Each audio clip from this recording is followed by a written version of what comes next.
Most people think a bottleneck only means one thing. The CPU is too weak for the GPU. That can happen, but it is not the whole story. A bottleneck can happen anywhere in the system. The CPU can be the limit. The GPU can be the limit. RAM, storage, cooling, power, software, or even the game itself can also be the limit. The important thing is this: a bottleneck depends on the task. A PC can be limited by the CPU in one game, then limited by the GPU in another game. It can feel fast while gaming, but slow while editing video.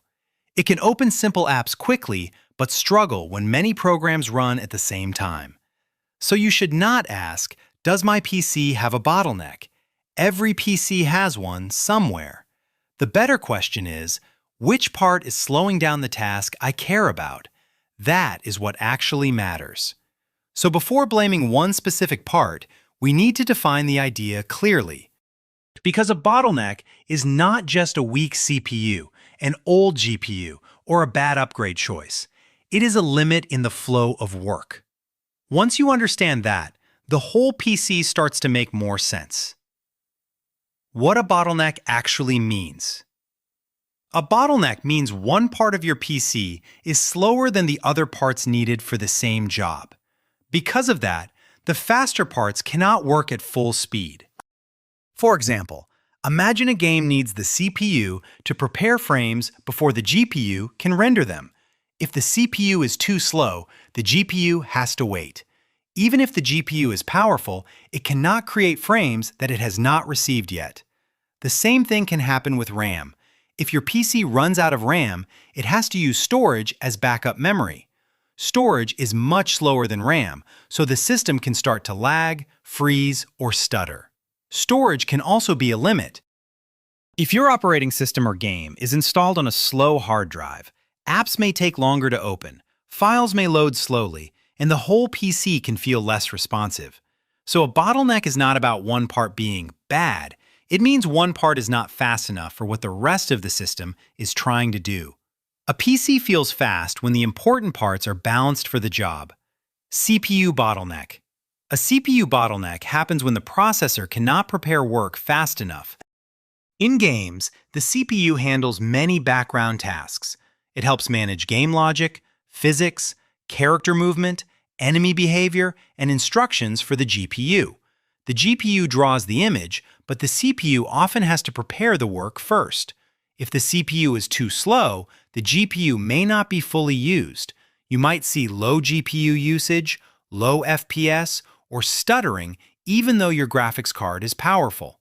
This is common when someone pairs a high-end GPU with an older CPU. It can also happen in games that need a lot of CPU power. Competitive games at very high frame rates can be CPU heavy. Large open-world games can also push the CPU hard because there is so much happening at once. One confusing part is that CPU usage may not always show 100%. A game might rely heavily on only a few CPU cores, so the total CPU usage may look normal. But one important part of the CPU is already working as hard as it can. That is why you should not judge a CPU bottleneck from one number only. If your GPU is not being fully used, your FPS is lower than expected, and lowering graphics settings does not help much, the CPU may be the limit. In simple terms, the GPU is ready to work, but the CPU is not feeding it fast enough. GPU bottleneck. A GPU bottleneck happens when the graphics card cannot render frames fast enough. This is very common in gaming. The GPU handles the visual work. It renders resolution, textures, shadows, lighting, reflections, effects, and ray tracing. The higher you set these options, the harder the GPU has to work. This is why 4K is much harder to run than 1080p. At 1080p, the GPU has fewer pixels to render. At 4K, it has far more pixels to process every frame. Even with the same game and same PC, the GPU can become the main limit just because the resolution is higher. A GPU bottleneck usually looks like this. Your GPU usage is very high, your FPS is lower than you want, and lowering graphics settings gives you better performance. That means the graphics card is doing as much as it can. This is not always a bad thing. In many games, you actually want the GPU to be the main limit. It means your graphics card is being used properly. The problem only happens when the GPU cannot reach the frame rate or visual quality you want. For example, if you turn on ultra settings and ray tracing, even a strong GPU can struggle. The PC is not broken, the settings are just asking the GPU to do too much. So if your GPU is the bottleneck, the fix may be simple. Lower the resolution, reduce heavy settings, use upscaling, or upgrade the graphics card if you need more performance. RAM bottleneck. A RAM bottleneck happens when your PC does not have enough memory for the tasks currently running. RAM holds the data your computer is actively using. When you open a game, a browser, Discord, OBS, editing software, or other programs, they all need RAM. If there is enough RAM, the system can move between tasks smoothly. If there is not enough, the PC has to rely more on storage. That is when things start to feel slow. You may notice stuttering in games, apps freezing, browser tabs reloading, or delays when switching between programs. The CPU and GPU may still be strong, but they are waiting because the system does not have enough fast memory available. This is why more RAM can help, but only when you actually need it. Going from 8 GB to 16 GB can make a big difference for many modern systems. Going from 16 GB to 32 GB can help if you multitask heavily, edit video, stream, run large games, or use creative software.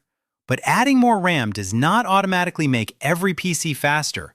If you already have enough RAM for your workload, extra unused RAM will not increase FPS by itself. It gives the system more space, but it does not make the CPU or GPU stronger.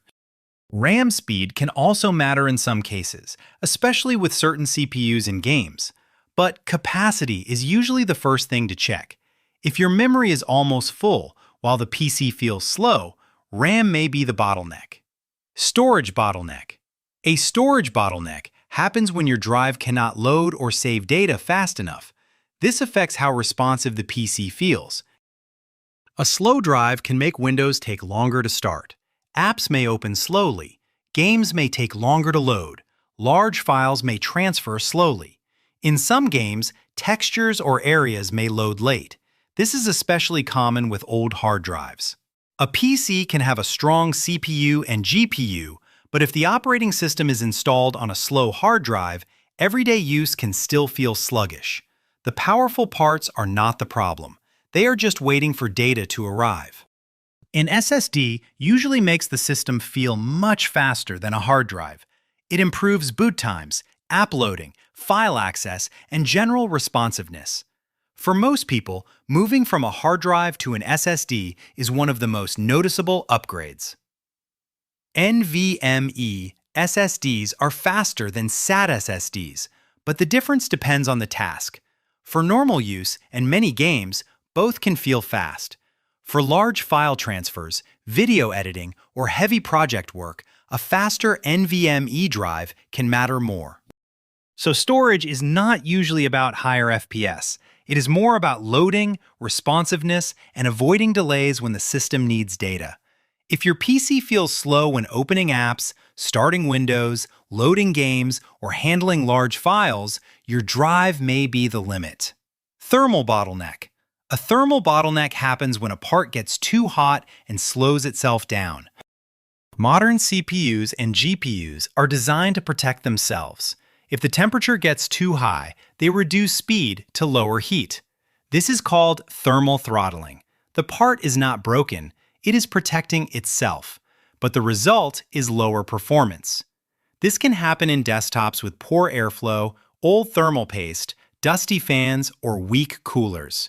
It can also happen in laptops because powerful parts are packed into a small space.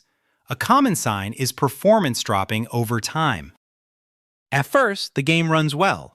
Then, after a few minutes, FPS drops. The fans get loud. the system feels less stable. The hardware is still powerful, but it cannot keep running at full speed because it is too hot. This is why cooling matters.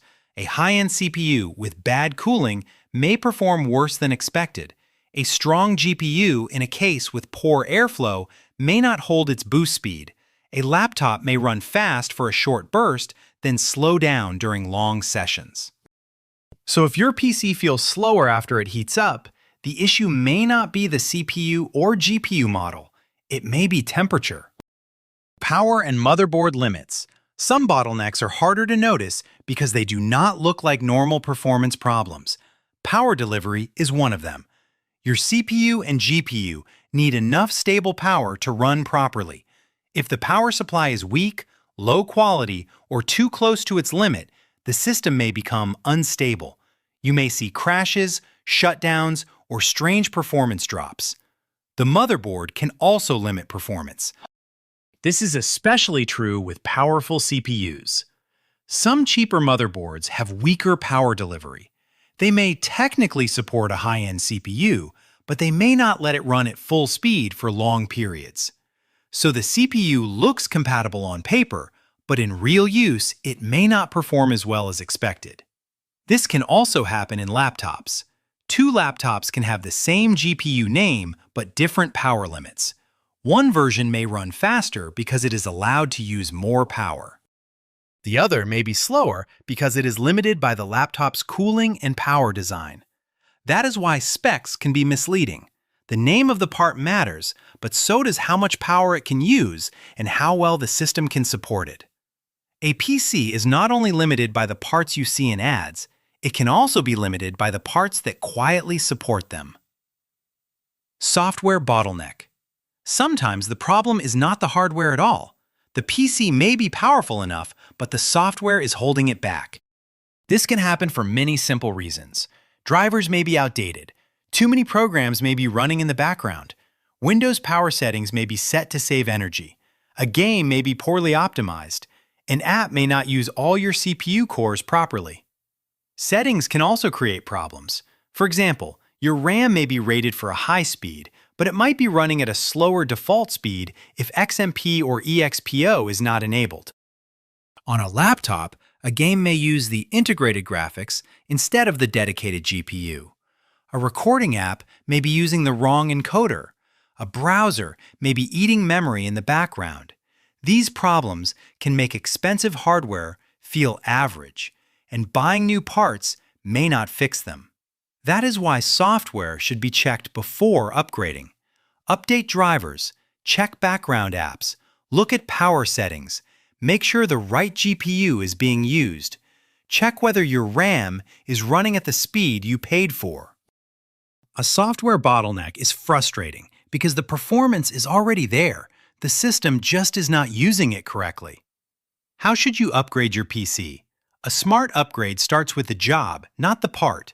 Ask what you want the PC to do better. If you want higher FPS in graphically demanding games, the GPU may matter most. If you play competitive games at high refresh rates, the CPU may matter more than you expect.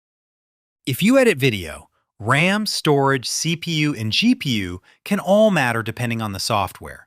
If the PC feels slow in everyday use, an SSD and enough RAM may be more important than a stronger graphics card. Before you upgrade, find the part that is actually slowing you down. Then, fix that part first.